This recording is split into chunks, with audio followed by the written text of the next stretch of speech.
Ramadan, mois sacré où des millions de musulmans du monde entier jeûnent depuis l'aube ou Salat al-Fajr jusqu'au coucher du soleil, dite Salat al-Maghrib.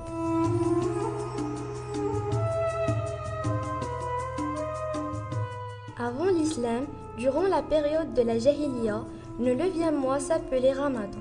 Ce mot vient de la racine Ramada, verbe qui désigne la chaleur intense et le manque de bien. Le Coran dit qu'Allah a rendu le jeûne obligatoire pour ressentir la faim du peuple démuni et se mettre à leur place pour au moins quelques heures de siyam. Chez nous, les musulmans, le Ramadan est considéré comme l'un des 5 piliers de l'islam, à savoir Ash-Shahada, Ashhadu anna la ilaha illallah wa ashhadu anna Muhammadan Rasulallah. إقامة الصلاة، إيتاء الزكاة، صوم رمضان، حج بيت الله لمن استطاع إليه سبيلا.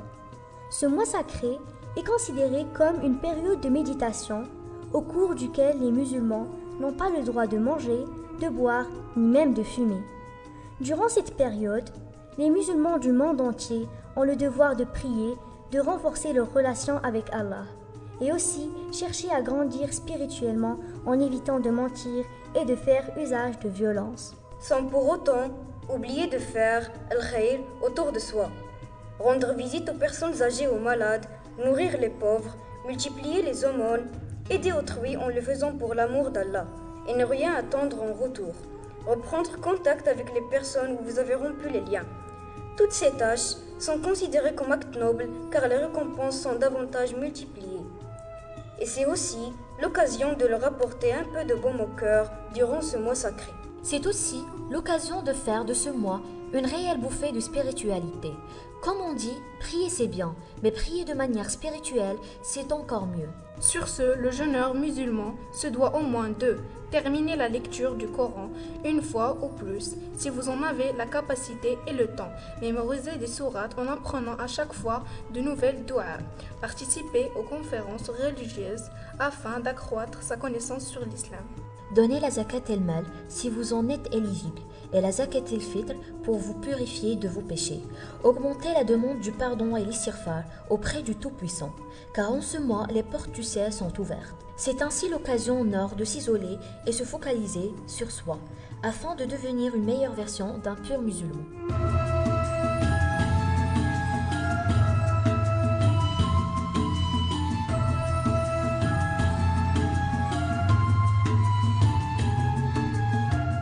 Afin de réussir son jeûne, il est fortement conseillé de se réveiller à l'aube pour le repas du matin nommé suhour. Ça permettra aux musulmans de tenir toute la journée et être perspicaces. En effet, le jeûne permet à l'organisme de se reposer pour se purifier. Le corps humain est alors nettoyé des vieilles cellules, des graisses, des déchets. Les bienfaits du jeûne ont été prouvés par plusieurs études physiologiques. Il lutte contre les pathologies métaboliques, excès de cholestérol, triglycérides, diabète gras, améliore la forme physique et intellectuelle. Le jeûne permet également de rajeunir la peau, fortifier les dents, renforcer la chevelure, apaise les sens et accroît la concentration. Le jeûne reste accessible à tout le monde, sauf dans quelques cas pathologiques, car le corps humain dispose des réserves nécessaires pour tenir sans problème pendant plusieurs heures. Jeûner peut alors aider à perdre du poids sans danger. Pour cela, il faut continuer de prendre ces 3 repas de manière saine et équilibrée. Lors du premier repas, heure du ftour, il est fortement recommandé de rompre le jeûne par un aliment sucré, de préférence les dattes avec du lait ou de l'eau.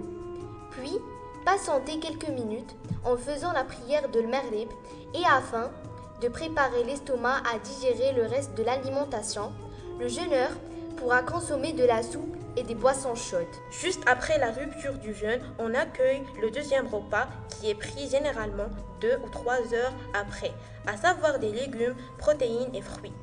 Ce repas ne doit pas être lourd pour 2 raisons principales. La première, l'organisme stockera tout le surplus et ne sera pas assimilé. La deuxième, trop manger permettra aux jeûneurs de sauter le repas de suhour qui reste fondamental. Avant Salat al-Fajr, on accueille le 3e repas qui est considéré comme le plus important.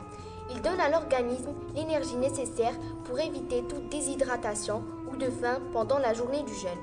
Pour cela, il doit contenir des aliments à digestion lente comme le pain, les pâtes et les féculents sans négliger le lait et ses dérivés, source importante de calcium et de minéraux. On espère que ce reportage vous sera constructif.